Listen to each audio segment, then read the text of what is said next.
If you own a home here in the Twin Cities, your value might be different than what Zillow is telling you. And in 2026, that's a gap that can cost you tens of thousands of dollars.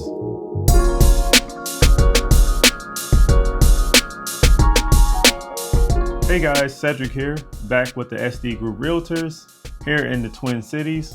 And in this video, I'm going to break down how the values are determined in the Twin Cities in 2026.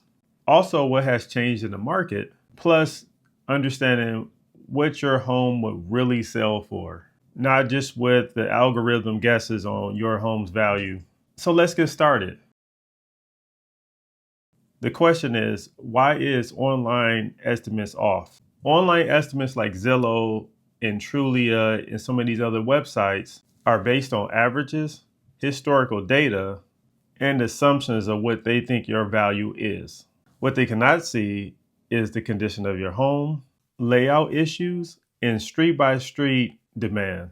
I will regularly see two homes on the same block that can sell for $30,000 to $50,000 apart. Now, if this was Zillow, they'll give both of those houses the same value based on what they think is worth from the algorithm. So the question is, what actually determines home values in 2026?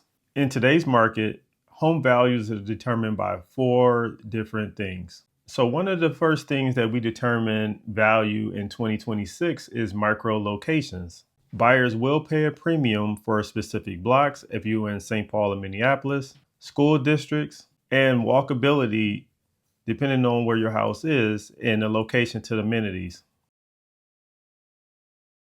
If you did any type of renovations or lack of renovations, this is very, very key for showcasing value. In this market, staging and prep matters more than previous markets.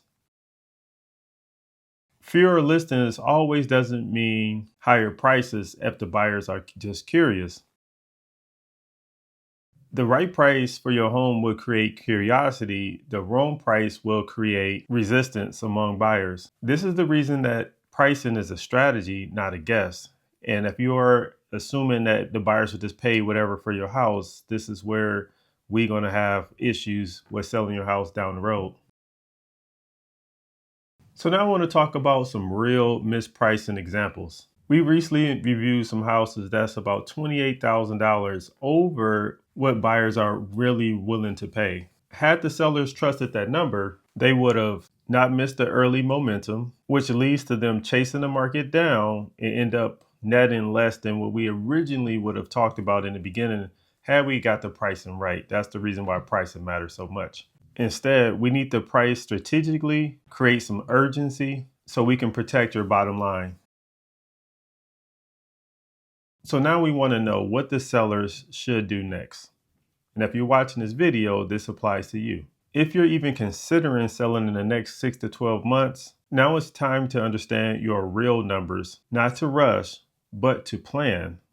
I know a lot of sellers think that we're saying these things just because we're just trying to pressure you to sell right away. But sometimes having these numbers and understanding the value earlier prevents all of the frustration later. Plus, knowing your numbers give you leverage, options, which leads to confidence for your home selling for the price that you want. So if you want a real home value based on your home, your neighborhood, and today's buyers, we have a link in our DMs. You can click that link. You can schedule a time for a free, no pressure home value.